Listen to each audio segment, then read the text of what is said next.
Okay, so next topic देखते हैं अपना। उससे पहले एक बहुत कॉमन एग्जांपल मैं आपके सामने रखा हूँ।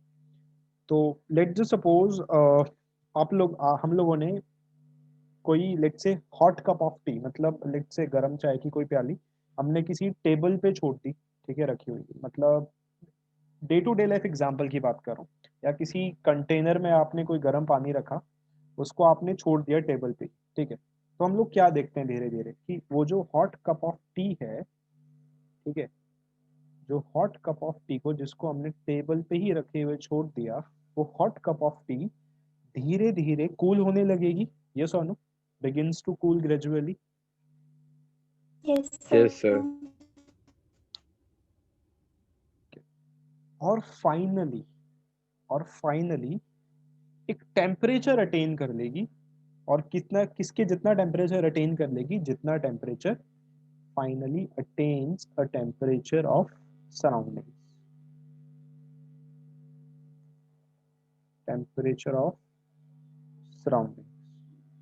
तो कोई हॉट कप ऑफ टी जब हमने किसी टेबल पे रखी हुई छोड़ दी, तो वो धीरे धीरे कूल होगी। और फाइनली कुछ टाइम बाद एक टेम्परेचर अटेन कर लेगी। और वो टेम्परेचर किसका अटेन कर लेगी? जो टेम्परेचर उसकी सराउंडिंग्स का होगा। यस और नो? और भाई थर्मल कंडक्टिविटी में हमने यही पढ़ा है कि जो हीट है वो हमेशा हाई टेम्परेचर से किसकी तरफ फ्लो होती है? लो टेम्परेचर की तरफ फ्लो होती है। और कब तक फ्लो होती है? जब तक टेम्परेचर जब तक टेम्परेचर क्या ना हो जाए, बोलो। Same. Same. तो जब तक उस हॉट कप ऑफ टी का टेम्परेचर सराउंडिंग्स के टेम्परेचर के जितना नहीं होगा, तब तक वो हीट हाई टेम्परेचर से लो टेम्परेचर की तरफ फ्लो होगी।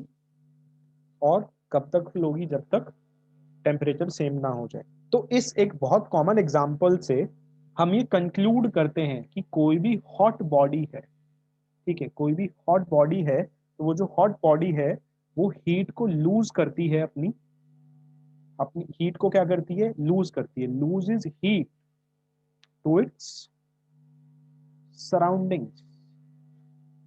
कि कोई भी हॉट बॉडी है वो अपनी हीट को कहाँ लूज करती है? किसमें लूज करती है?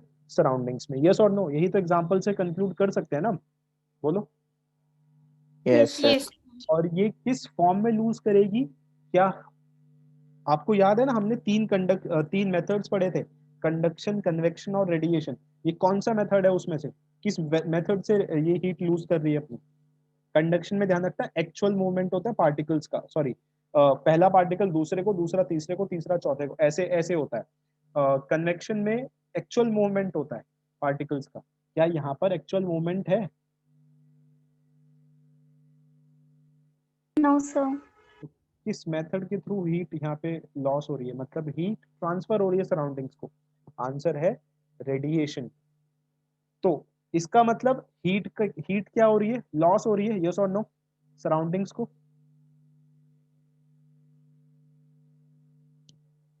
Yes, sir. तो जो rate Yes, of sir. Loss of heat है, rate of loss of heat है, ध्यान रखना, ये डिपेंड करता है किस पे? यहाँ से हम कंक्लूड कर रहे हैं रिजल्ट, ये डिपेंड करता है टेम्परेचर डिफरेंस पे। और ये टेम्परेचर डिफरेंस किस किस के बीच होगा? It will be between the body and surroundings. एक बहुत सिंपल सा एग्जांपल, अगर ये हॉट कप ऑफ टी है, मान लो 100 डिग्री से, बहुत ज़्यादा हो गया, मान लो 60 डिग्री सेल्सियस पे, और आजकल टेम्परेचर चल रहा है 3 डिग्री सेल्सियस, 4 डिग्री सेल्सियस, तो हीट का जो लॉस होगा वो ज़्यादा होगा कि कम होगा? अच्छा, बाय द वे, जो लॉ हम पढ़ने जा रहे हैं उसमें लिमिटेशन है, ठीक है, मैं बट फिर फिलहाल मैं लेके चल रहा हूँ 3 डिग्री सेल्सियस या 4 डिग्री सेल्सियस।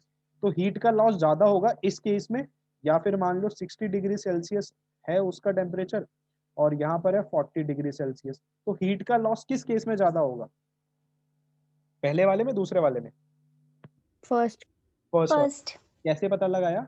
बिकॉज जो rate of loss, sorry, rate of loss of heat तो बाद में वर्ड यूज करूंगा, कि जो लॉस ऑफ हीट है ना, वो किस पे डिपेंड करता है? Depends upon the temperature difference between the body and its surroundings. बात समझ आई?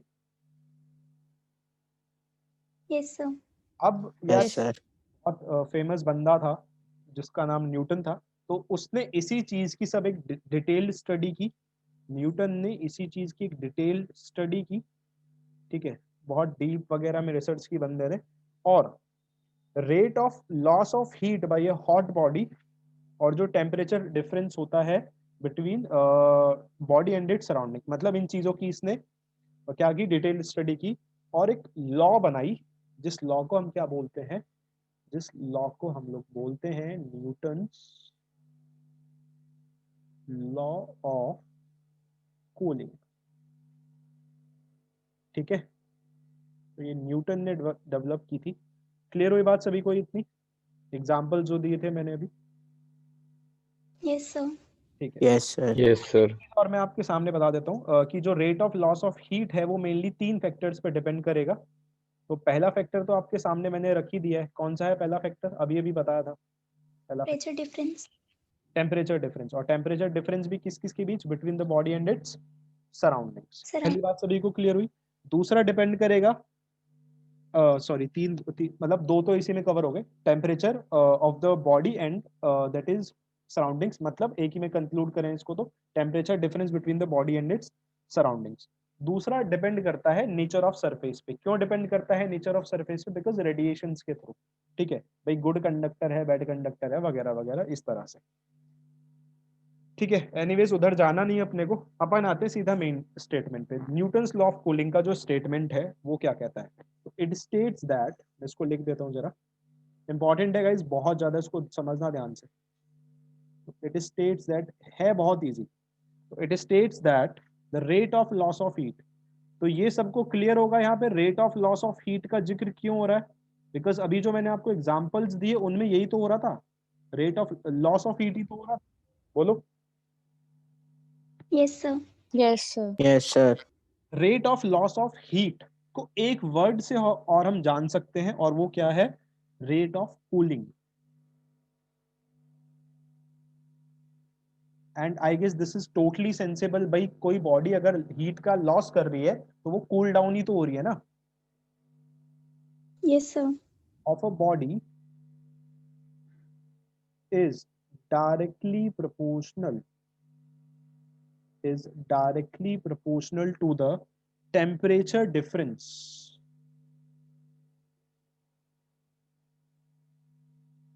between किस किस के बीच? अभी हमने देखा तो था टेम्परेचर डिफरेंस किस किस के बीच, body and surrounding, between body और एंड इट्स सराउंडिंग। कि भाई जो rate of loss of heat है ना, मतलब रेट ऑफ कूलिंग है जो, वो किसी भी बॉडी का डायरेक्टली प्रोपोर्शनल होगा किसके? टेम्परेचर डिफरेंस के। और ये टेम्परेचर डिफरेंस किस किस के बीच होगा? Between body and its surroundings. ये बातें समझ आई? yes sir, Yes, sir. But अब यहाँ पे एक लिमिटेशन चलती है, और वो लिमिटेशन क्या है कि provided the temperature difference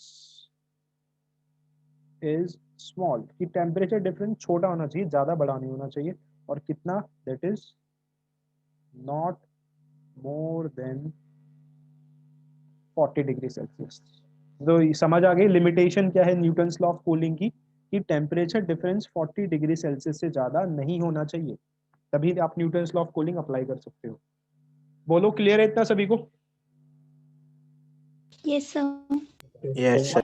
Yes, sir. आता है एग्जाम में प्रूफ, और इसके ऊपर आते हैं न्यूमेरिकल अच्छे वाले। और इवन जो कॉम्पिटिटिव एग्जाम्स हैं आपके नीट वगैरह, वहां पर भी काफी क्वेश्चंस आते हैं। तो 2 क्वेश्चन तो मैंने डाले हुए हैं, 1-2 क्वेश्चन मैं आपको और कराऊंगा इसके, कुल मिला के 4-5 क्वेश्चन मैं आपको कराऊंगा इसके न्यूटन्स लॉ ऑफ कूलिंग के बेसिस पे।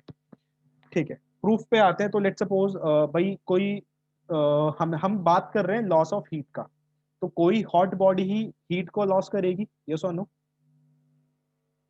yes sir, तो कंसिडर अ हॉट बॉडी, तो हमने एक हॉट बॉडी कंसिडर करी एट टेम्परेचर टी, मान लेते हैं किसी टेम्परेचर टी पर है, at temperature T, and let T not be the temperature of its surroundings, of its surroundings। तो हमने एक हॉट बॉडी कंसिडर की टी टेम्परेचर पे, और टी नॉट क्या माना हमने, टी नॉट माना टेम्परेचर उसकी सराउंडिंग्स का। चलो बहुत सही। अब according Newton's law of cooling, then according Newton's law of cooling, तो भाई इस लॉ के अकॉर्डिंग, अब ये लॉ क्या बताती है कि जो rate of loss of heat है ना, rate of loss of heat, ठीक है, क्या बताती है ये, rate of loss of heat, ये किसके डायरेक्टली प्रोपोर्शनल है, यस और नो? बोलो भाई, रिस्पॉन्स चाहिए होगा यार यहाँ पे आपका, इस वाले में। Yes, sir. Temperature difference directly proportional to the temperature difference between body and its surroundings, yes और नो? यही तो है ना?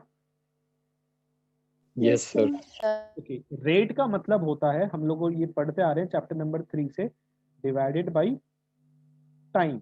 रेट का मतलब क्या होता है, डिवाइडेड बाय टाइम। तो rate of loss of heat, heat बोले तो क्यू, तो rate of loss of heat का मतलब D Q by D T. Yes, sir. भाई rate of change of displacement is called velocity, तो यही तो लिखते थे, v is equals to D X by D T, याद करो यार।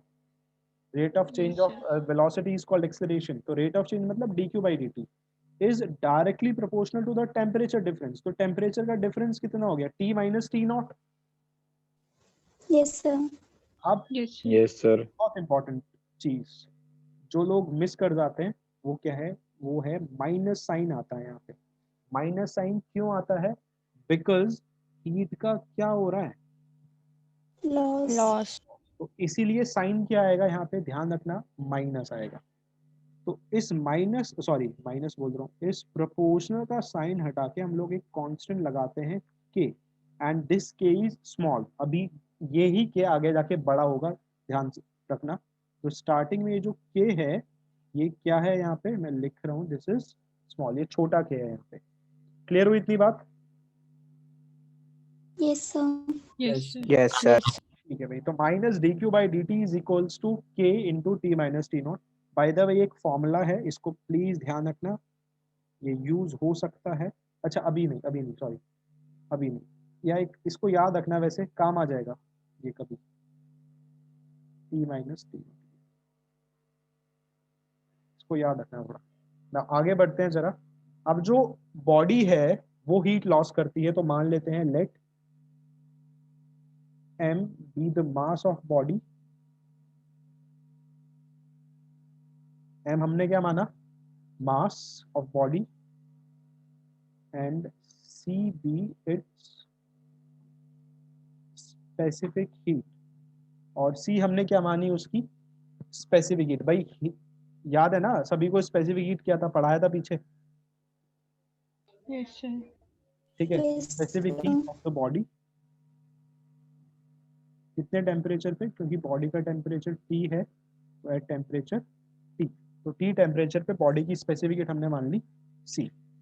अच्छा अब मुझे एक चीज बताओ, जब बॉडी हीट को लॉस करेगी तो उसका टेम्परेचर गिरेगा या बढ़ेगा?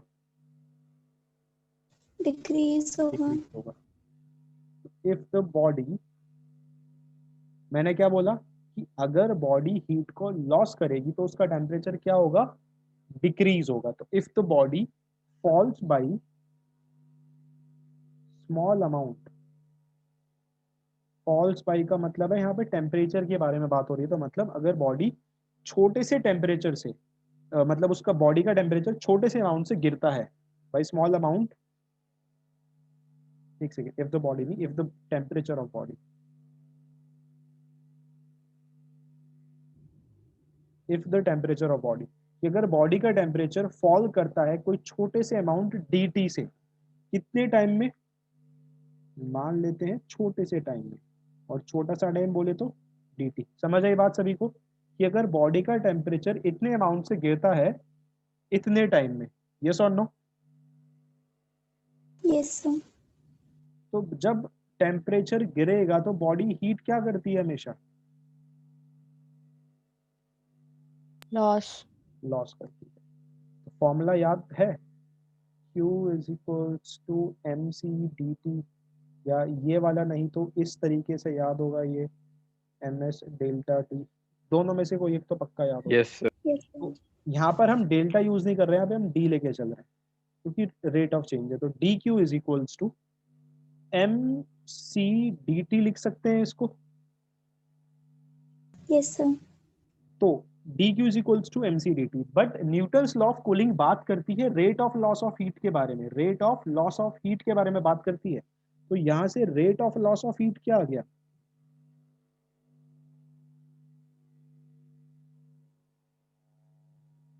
Rate of loss of heat क्या आया? रेट का मतलब क्या? Divided by Time. dq by dt is equals to mc d। ऐसे लिख सकते हैं इसको भाई, इसको टाइम से तो डिवाइड करना है हमें। Yes, sir. Equation 1 equation 2 combine करो, इक्वेट करोगे दोनों इक्वेशंस को, तो from equation 1 and 2, equation 1 and 2, तो जब आप दोनों इक्वेशंस को इक्वेट करोगे तो you will get minus M C D T by D T is equals to, मैं आपको दिखा देता हूँ चाहे पीछे आप देख लो, D Q by D T की वैल्यू आपने बस पुट करनी है which is M C D T by D T. तो देखो D Q by D T की वैल्यू तो यही आएगा, minus M C D T by D T is equals to small K into T minus T naught. Clear हुआ इतना? Yes, sir. Yes, sir. तो D T by Yes, sir. Is equals to minus K by M C into T minus T naught. अब है यहाँ पर एक बहुत important step, please समझना ध्यान से। ये जो m है ये बॉडी का मास था, और आपको पता है किसी भी बॉडी का मास कांस्टेंट होता है। Yes, sir. ये c जो थी ये बॉडी की स्पेसिफिक हीट थी, ये भी कांस्टेंट होती है भाई, होती है पर्टिकुलर बॉडी के लिए स्पेसिफिक हीट कांस्टेंट होती है, हाँ या ना? पता है यार, ये तो पढ़ चुके हैं हम। Yes, sir. तो जब आप किसी कांस्टेंट को बाकी कांस्टेंट से डिवाइड करते हो तो जो रिजल्टिंग वैल्यू होगी वो भी क्या होगी? ये Constant. Constant. कांस्टेंट। तो मैं लिख रहा हूँ यहाँ पे वेयर, ध्यान रखना ये जो k है ये कैपिटल K है, this is not the small k। ठीक है, अब समझ आ गया चेंज कहाँ पे हुआ है इस k में? तो this is capital K, where capital K is equals to small k by mc, that is another constant. समझ आ गया इतना सभी को? Yes, sir. ठीक है, Yes. एक ये फॉर्मूला है यहाँ पे, इसको याद रखना जरा, ये पहले जैसा ही है, पहले की तरह ही है। तो इतना होपफुली क्लियर हुआ होगा। ठीक है भाई, अब टर्म्स को अगर हम शफल करें तो हम इसको लिख सकते हैं D T by T minus T naught into minus K D T. Yes, sir. T minus, cursor देखो जरा, टी माइनस टी नॉट नीचे आ गया, ये डी टी इधर चला गया, ये तो आएगा। Yes, sir. ओके, अब हमने ये पढ़ा हुआ है कि जब भी कोई क्वांटिटी छोटी होती है तो उसको बड़ा बनाने के लिए हम क्या करते हैं, दोनों तरफ Integration. Integrating both sides. अब देखो भाई, ये जो इंटीग्रेशन का फॉर्मूला हम लोग यूज करने वाले हैं, मैं इसको लिख रहा हूँ जरा साइड में फिलहाल। ठीक है, कुछ फॉर्मूलेज यहाँ पे यूज करेंगे, उनको मैं लिख रहा हूँ साइड में। तो पहला फॉर्मूला हम लोग यूज करेंगे कुछ इस हिसाब का, integration of D X by x. अब आपको लगेगा यार ये x की पावर ऊपर जाके -1 हो जाएगी, जी नहीं है, ऐसे नहीं होता। तो अगर कुछ ऐसा होता है डी एक्स बाई एक्स, तो इसका इंटीग्रेशन होता है log बेस ई एक्स। क्या होता है इसका इंटीग्रेशन? log बेस ई एक्स। ठीक है, ये नया है, बाकी जो पुराने पहले यूज हुए हैं वो मैंने आपको बता दिए हैं। तो D T by T minus T not का जब आप इंटीग्रेशन करोगे तो बिल्कुल देखो, D T divided by T minus T not क्या आएगा इंटीग्रेट करके?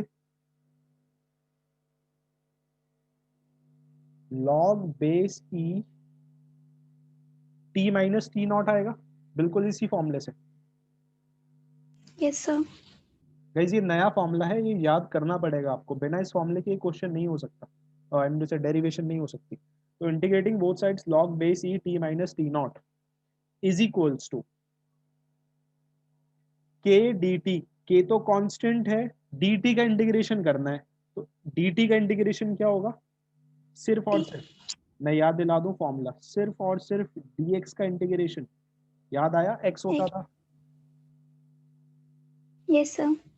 तो kx, बट यहाँ पर ये क्या बोलते हैं, बेसिकली इंटीग्रेशन होता है दो टाइप का, एक होता है जिसमें लिमिट्स आप लगाते हो, दूसरा होता है जिसमें आप लिमिट्स नहीं लगाते। तो जिसमें आप लिमिट्स नहीं लगाते उसमें हम एक कांस्टेंट लगाते हैं c, ठीक है, उसमें हम क्या लगाते हैं, कांस्टेंट लगाते हैं c। तो मैं लिख देता हूँ, ये मैथ्स का रूल कहता है where c is a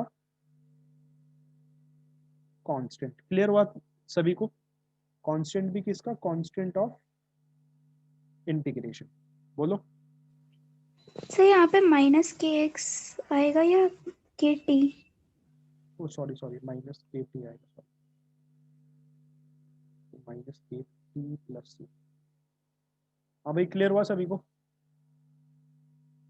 yes sir. Yes, sir. Log base E T minus T naught is equals to minus K T plus C. अब मैथ्स ही बताती है कि अगर आपको इस लॉग को, बेस ई को खत्म करना है, फिनिश करना है, तो इसको फिनिश करने के लिए आप लोग हमेशा क्या लेते हो, पढ़ा है केमिस्ट्री में, पढ़ा है लॉग एंटी लॉग का चक्कर आया है कुछ अभी। Yes, sir. तो जब आपको इस लॉग को हटाना है, इस लॉग को हटाना है, तो क्या लेना पड़ेगा, इसका एंटी लॉग। तो टेकिंग, हम क्या लेंगे यहाँ पे अब, एंटी लॉग लेंगे। इतना क्लियर हुआ सभी को। Yes sir.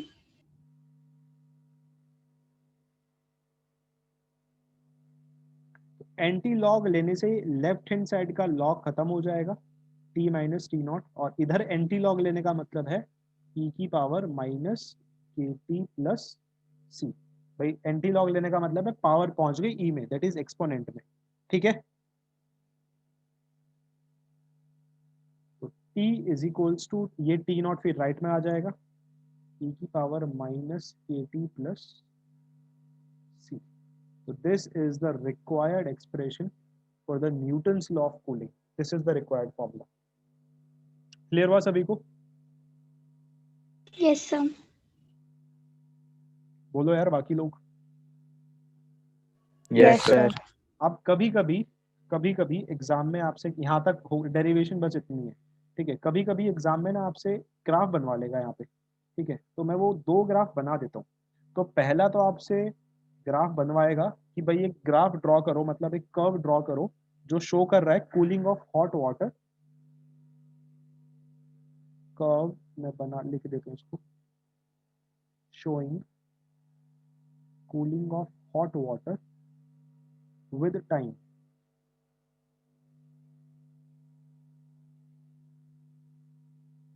ठीक है, एक कर्व बनाओ, मतलब एक ग्राफ बनाओ जो किसी भी कोई हॉट वाटर की कूलिंग को शो कर रहा है टाइम के साथ साथ, और न्यूटन्स लॉ ऑफ कूलिंग के बेसिस पे।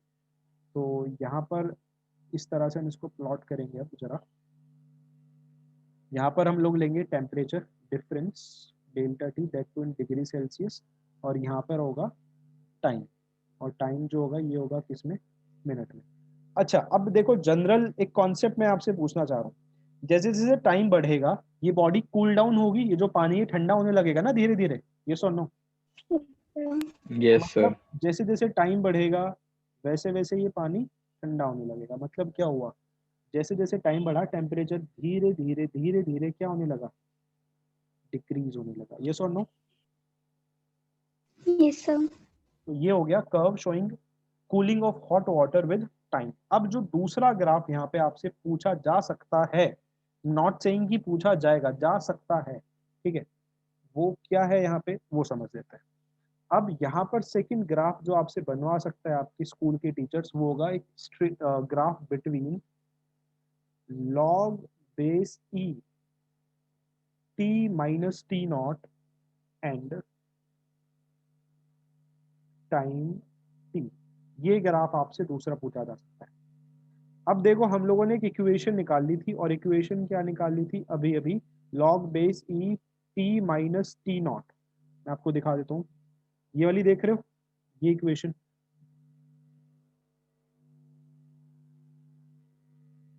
Is Yes, equals sir. To minus K T plus C. तो इसको अगर हम कंपेयर करें, कंपेयरिंग दिस विद, मैथ्स में आप लोगों ने एक इक्वेशन पढ़ी है, y is equals to M X plus C. Yes, sir. कौन किसकी इक्वेशन होती है ये? एक जिसके पास मैथ्स है भाई उसको तो पता होना चाहिए, जिसके पास मैथ्स है। This is the equation of a straight line. Compare करो, y is equals to M X plus C, yes और नो? Yes, sir. तो ग्राफ कैसा आएगा ये?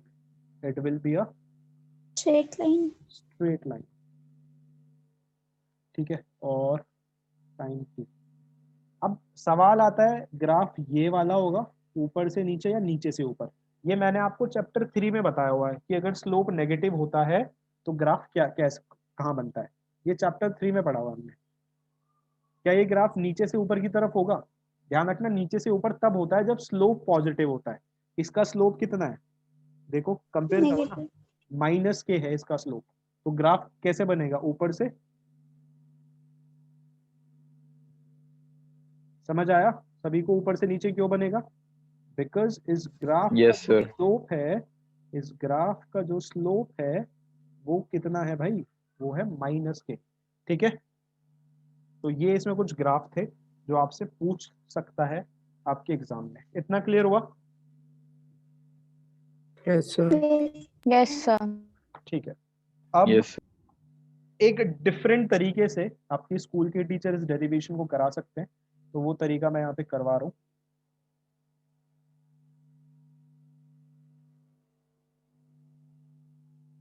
और ये किस तरीके से है? This is the expression for time. Actually formula हम लोग इसको न्यूमेरिकल्स में यूज करेंगे। Expression for time of cooling, ज़्यादा देर का नहीं है, मुश्किल से 5-7 मिनट लगेंगे बस। Expression for time of cooling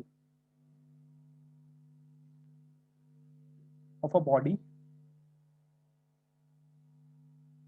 कि बॉडी को कूल डाउन होने में कितना टाइम लगेगा, क्योंकि क्वेश्चन पूछे जाते हैं हम लोगों से, मतलब न्यूमेरिकल्स में पूछा जाता है कि भाई बताओ एक बॉडी है, इसका टेम्परेचर इतना था, इतने से इतना हुआ, तो कितना टाइम इसको कूल डाउन होने में लगेगा।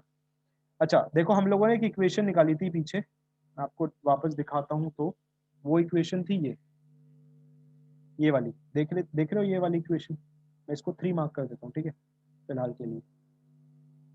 तो फ्रॉम इक्वेशन 3,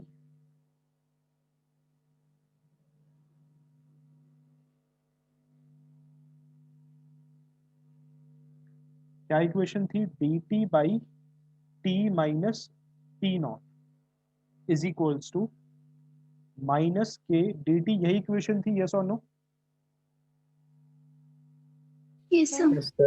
अब हम इसको इंटीग्रेट कर रहे हैं वापस, क्योंकि छोटी क्वांटिटी को बड़ी से बनाना है, इंटीग्रेटिंग बोथ साइड।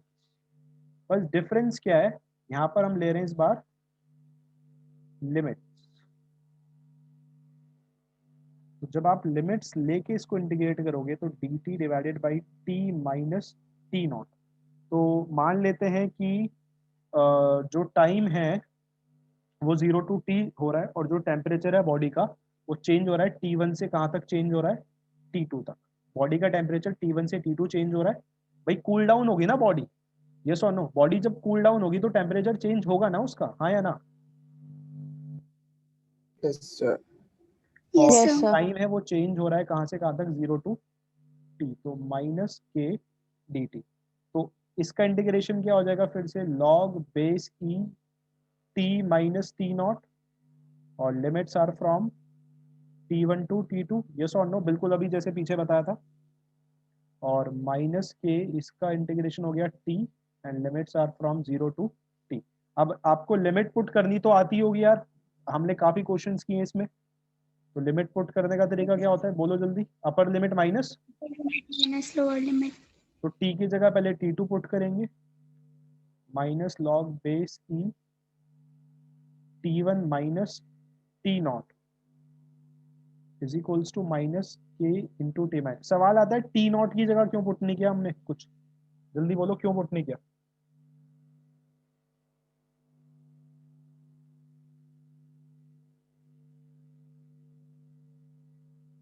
बोलो, अरे टी नॉट किसका टेम्परेचर है, सराउंडिंग। सराउंडिंग्स का। और बॉडी का टेम्परेचर हमने क्या माना है कि बॉडी का टेम्परेचर T1 से T2 चेंज हो रहा है कितने टाइम में, 0 टू T टाइम में, यस और नो। तो बॉडी का टेम्परेचर यस सर। चेंज हो रहा है, तो बॉडी का टेम्परेचर T था तो सिर्फ T चेंज होगा, ठीक है। तो यहाँ से माइनस कॉमन लेते हैं, तो जब माइनस कॉमन लेंगे तो क्या बनेगा यहाँ पे, माइनस कॉमन लोगे तो log base E T1 minus T naught minus log base E T2 minus T naught is equals to minus K T, minus से माइनस कैंसिल आउट हो गया। और log a minus log b क्या होता है, ये तो पता होगा यार, log a minus log b, log a minus log b होता है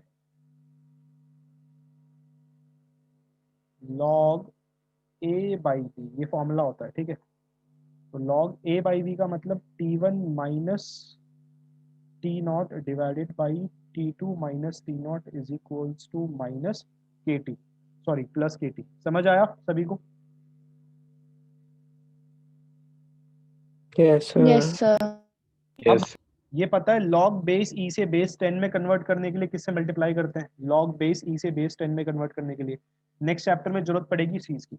अगर बेस e से बेस 10 में कन्वर्ट करना है तो हम मल्टीप्लाई करते हैं 2.303, यस और नो।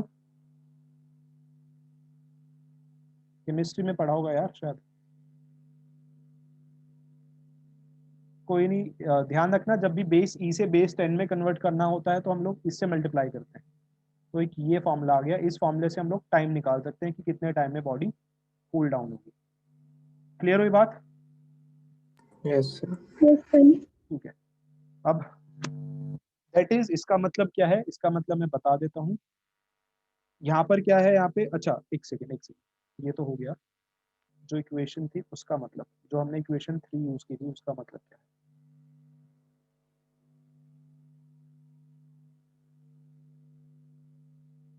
तो इक्वेशन 3 में हमने क्या यूज किया था, ये न्यूमेरिकल के लिए बता रहा हूँ मैं, ये जो कॉन्सेप्ट है ना ये न्यूमेरिकल्स के लिए बस। तो D T by T minus T naught is equals to minus K into, sorry एक सेकेंड गलत, D T by D T is equals to minus K into T minus T naught. भाई लिख सकते हैं ना इसको, इसको डी टी को नीचे टी माइनस टी नॉट इधर जाके बोलो। Yes, sir. दैट इज, इसका मतलब क्या है, डी टी का मतलब क्या है, फॉल इन टेम्परेचर, और डी टी क्या है, small D T is your time interval. ये ध्यान रखते हैं, न्यूमेरिकल्स के लिए है, न्यूमेरिकल्स बहुत आसान हो जाएंगे अगर ये ध्यान रहा आपको तो। माइनस के, अब ये टी माइनस टी नॉट का मतलब क्या है, समझना ध्यान से, टी माइनस टी नॉट का मतलब, टी माइनस टी नॉट का मतलब होता है मीन डिफरेंस, क्या, mean difference of temperature, mean difference of temperature किस किस के बीच, लेकिन भाई डिफरेंस जो होता है टेम्परेचर का किस किस के बीच देखते हो, बिटवीन बॉडी एंड सराउंडिंग। जो भी आप लोग टेम्परेचर का डिफरेंस देखते हो वो देखते हो between body and surroundings. But कौन सा टेम्परेचर लेना है आपको बॉडी का,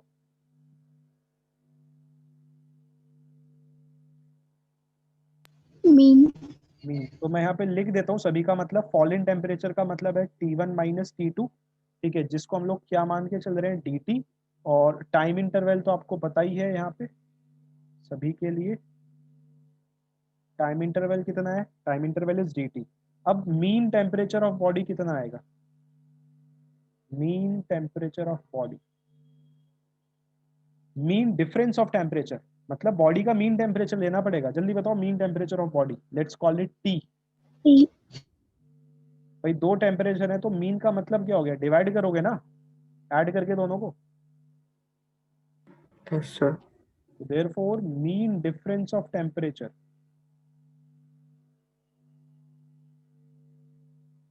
between body and surroundings.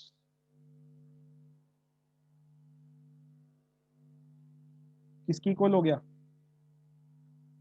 t minus T not के, और t किसकी इक्वल है? t1 plus t2 divided by 2 minus T not. Yes और नो?